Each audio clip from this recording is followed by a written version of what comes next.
بسم اللہ الرحمن الرحیم نحمدہ ونصلی ونسلم علی رسولہ الکریم اما بعد۔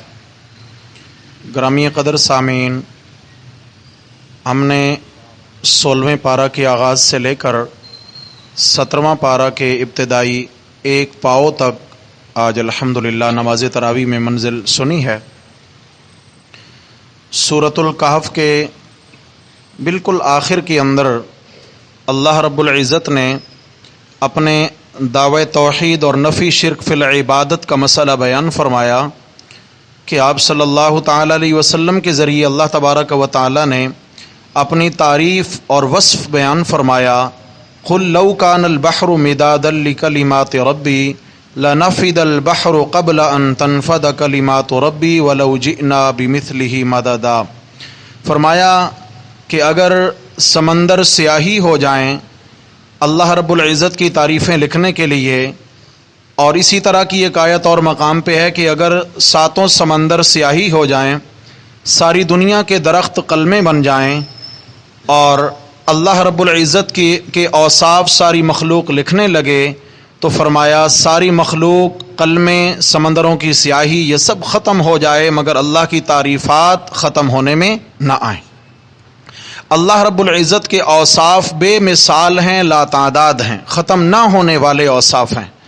ان میں سے آخر میں جو مسئلہ بیان فرمایا کہ جب اللہ رب العزت اپنے اوصاف میں بے مثل اور بے مثال ہیں تو اللہ اپنی عبادات میں وحدہ لا شریک ہیں۔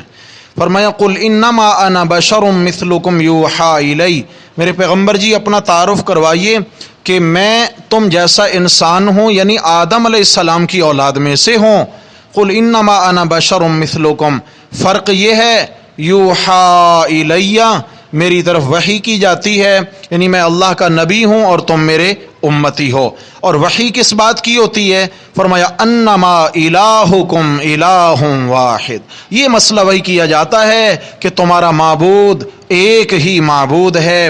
فمن کان یرجو لقاء ربہ فلیعمل عملا صالحا، جس کو امید ہے اپنے رب سے ملاقات کی تو اسے چاہیے کہ وہ نیک عمل کرے، اور نیک عمل کب قبول ہوگا؟ ولا یشرک بعبادت ربہ احدا، کہ اپنے رب کی عبادت میں کسی کو بھی شریک نہ کرے۔ تو یہاں مسئلہ کیا سمجھ آ گیا؟ ایاک نعبد و ایاک نستعین، اللہ کی عبادت میں کوئی بھی شریک اور ساجی نہیں ہے۔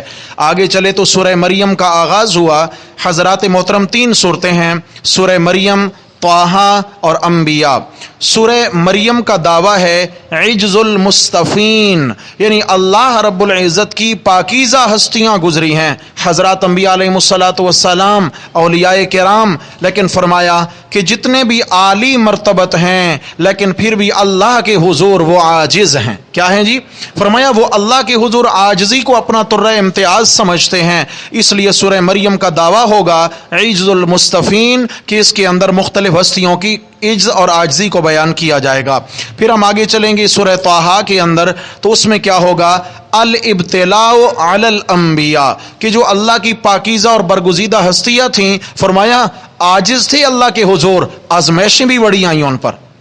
تو سورہ طٰہٰ کے اندر آزمائشوں کے سلسلے بیان کیے۔ پھر سورہ انبیاء میں پہنچے تو فرمایا جب یہ آزمائشوں سے کامیاب ہوئے نکل کر، الاکرام، فرمایا پھر انبیاء علیہ الصلاۃ والسلام اور ان ہستیوں کیا ہوا؟ اکرام الانبیاء بعد الابتلاء، فرمایا آزمائش کے بعد نتیجہ ہوتا ہے، نتیجے میں کامیابی پر انعام ملتا ہے۔ اللہ تبارک و تعالی نے انعامات کیا کیا عطا فرمائے، سورہ انبیاء کے اندر ان ہستیوں کے نام لے لے کر انعامات کا تذکرہ آئے گا انشاءاللہ۔